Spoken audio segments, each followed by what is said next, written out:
कमल कुमार ब्रह्म देरहासार बान्था बेखौ दुलाराय बर' फरायसा आफादा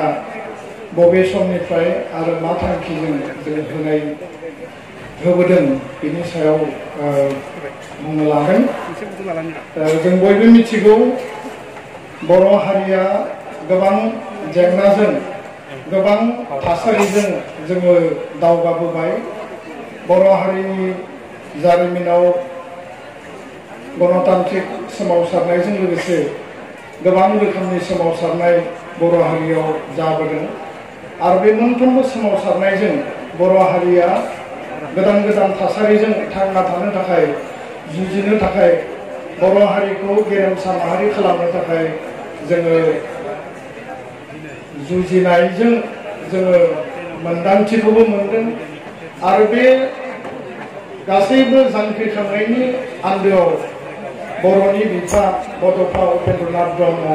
बिथांनि बिहोमाया जेब्लायबो बयनिबो हारिनि गोजौआव आरो बिथांनि थिननाय बिथांनि बाथ्रा बुंनाय आदर्शजोंनो दिनै दुलाराय बर' फरायसा आफाद बर' हारिया दिनै गासैबो बिथिङाव जोङो हाबा मावगासिनो दङ। दा गोलाव सम राजखान्थियारि रांखान्थियारि गुबुन गुबुन बिथिङाव सोमावसारनाय जांख्रिखांनायनि उनाव दुलाराय बर' फरायसा आफादा जोङो नायबाय आरो नुबाय जे 2006 मायथाइयाव जोङो जेब्ला आसामनि गासैबो फरायसालिफोरखौ नायगिदिंबाय बेरायबाय फोरोंगिरिजों सावरायबाय गार्जेनजों सावरायबाय आरो बे सावरायनायनि उनाव जों नुबाय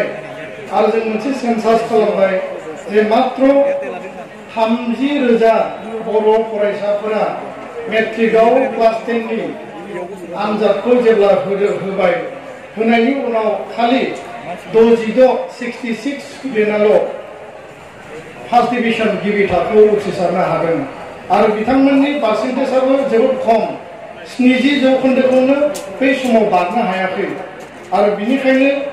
जोङो दुलाराय बर' फरायसा आफादाव बै समनि आफादगिरि रोंगोरा नार्जारि गौतम मुसाहारि गाहाय नेहाथारि दानि मानगोनां आफादगिरि प्रमद बर' आरो गासैबो एबसुनि टीमा जोङो ज' सावरायनानै थांखि लाबाय जे दुलाराय बर' फरायसा आफादा सोलोंथाइनि थाखाय मोनसे जावरिखांनाय जांख्रिखांनाय आरो गुस्लायनाय लाबोनो थाखाय हाबा मावनांगोन आरो बिनिखायनो 2006 मायथाइयाव जोङो सोलोंथाइ बोसोर फोसावनानै हाबा मावबाय आरो 2006 मायथाइयाव सारा आसामाव मेल मिटिं खुंनायनि उनाव 2007 मायथाइयाव गुवाहाटी इउनिभार्सिटियाव बेसेबांबा गिदिर मोनसे मेल खुंनायनि गेजेरजों सावरायनायनि गेजेरजों गुन गोनां सोलोंथाइनि मावथांखि मिशन क्वालिटी इडुकेशन बे हाबाफारिखौ लानानै 2020 सिम जोङो गुन गोनां सोलोंथाइनि मावथांखि बर' बिजों सोलोंथाइयाव गुन लाबोनांगौ बर' बिजों सोलोंथाइयाव मोजां सोलोंथाइ मोननांगौ गोग्गो सोलोंथाइ मोननांगौ गिबि थाखोआव जायफोर उथ्रिसारो नैथि थाखोआव थामथि थाखोआव जाय उथ्रिसारो बिथांमोननि मार्क्सआ मोजां जानांगौ गियान मोननांगौ आखल आखु दानांगौ गासैबो बिथिंखौ नोजोर होनानै गासैबो सारा आसाम नाङै साइकेल हानजा सुरनानै गामि गामि दावबायनानै जावरिखांनाय लाबोनो थाखाय जों हाबा मावबाय आरो बेबायदिनो नोंथांमोना दिनै जे कमल कुमार ब्रह्म जाय कमल कुमार ब्रह्मनि बिमुंजों जाय बिथाङा गेदेमा थुनलाइगिरि लिरगिरि सानथौगिरि बर' बिजाब लिरगिरि बर' रावखान्थि लिरगिरि बिथांनि मुङै जोङो बे बान्थाखौ होनो थाखाय बै समाव थिग खालामबाय आरो देग्लाय जोङो 2019 मायथाइयाव 1266 जोङो गिबि थाखोआव उथ्रिसारनाय जोङो फरायसाफोरखौ मोननो हादों बिनिनो टप 10 जोङो कमल कुमार जि सायख'दों बे सायख'नायाव रिजु बरगयारि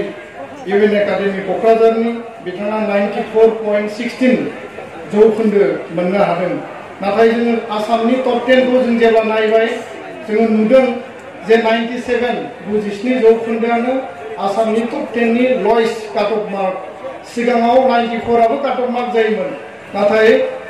99 आ टपार मेघाश्री बरुवा आरो 97 आ काट अफ मार्क टपारनि काट अफ मार्क दा 2017 मायथाइयाव बिबुंसार बसुमतारिया 96% मोननानै टप 10 नि 10 पजिशन आसामाव मोननो हादोंमोन बिथाङा बरपेटा इउएन एकाडेमीनिफ्राय उथ्रिसारदों 2017 आव 1370 मोन फार्स्ट डिविजनआ देग्लाय थांनाय बोसोराव 1606 मोन नाथाय बियो खमायनानै माने 350 अर्थात 350 सो खमायनानै देग्लायनि फार्स्ट डिविजनआ 1262 आरो बे दिगखौबो जोंहा नायनो गोनां दं होननानै जों सानदों दा बेखायनो कमल कुमार ब्रह्म देरहासार बान्थाजों लोगोसे मेट्रिक आनजाद होनो गोनां क्लास 9 आरो 10 नि स्टुडेन्ट 9 नि स्टुडेन्टनि थाखाय टेलेन्ट सार्च आनजाद खुंनाय मोटिवेशन हाबाफारि लानाय केरियार काउन्सिलिं लानाय बायदिसिना हाबाफारिनि गेजेरजों फरायसाफोरखौ बोरै थुलुंगाखां होनो हायो बर' बिजोङाव मेक्सिमाम लेभेलनि बोरै गुन गोनां जोङो सोलोंथाइ होनो हायो लाबोनो हायो आरो गुन गोनां सोलोंथाइनि गेजेरजों सासे साखाफारा सासे गोहोगोरा सासे गियानि सासे फुंखा सुबुं धोन बोरै सोरजिनो हायो बे बिथिंखौनो लानानै दुलाराय बर' फरायसा आफादा खामानि मावदों दा बेनिखायनो फैबाय थानाय समाव मेट्रिक आनजादखौ जों बोरै प्रिपेयार खालामनो how to prepare HSLC exam बिनि थाखाय जोङो मोनसे मेसिभ केम्पेन आरो हाबाफारि लागोन आरो बे हाबाफारिनि गेजेरजों जोङो फैबाय थानाय समाव सेथि थाखोआव उथ्रिसारनाय आरो उथ्रिसारनाय पासनि संख्याखौबो जों बारायनांगोन 30,000 आनजाद होनायनि गेजेराव 12,000 13,000 मेट्रिकआव पास जायो आरो पास पार्सेन्टेजआ जोबोद 50 नि बिल' थायो दा बेखायनो नो फेल बर' बिजों सोलोंथायाव जाहाथे नो फेल जायो माने फेलनि संख्यानो थाया बिनि थाखायबो जोङो गुन गोनां सोलोंथाइनि मावथांखिनि गेजेरजोंनो जोङो आलादा हाबाफारि लानानै जों खामानि मावगोन दा बेखायनो आङो दिनैनि बे कमल कुमार ब्रह्म देरहासार बान्थानि जि मेहेरगोनां हाबाफारि बे हाबाफारियाव जोङो फैबाय थानाय समाव जायफोरा बिथिंखौ लानानै खामानि मावगोन जों बयबो बाहागो लानांगोन फरायसा फरायसुलिया गावसोरबो बिबान दङ गार्जेना बिबान दङ फोरोंगिरियाबो बिबान दङ गासैबो बिबानखौ जों मावफुंनांगोन दुलाराय बर' फरायसा आफादा जोङो हारिनि बिबान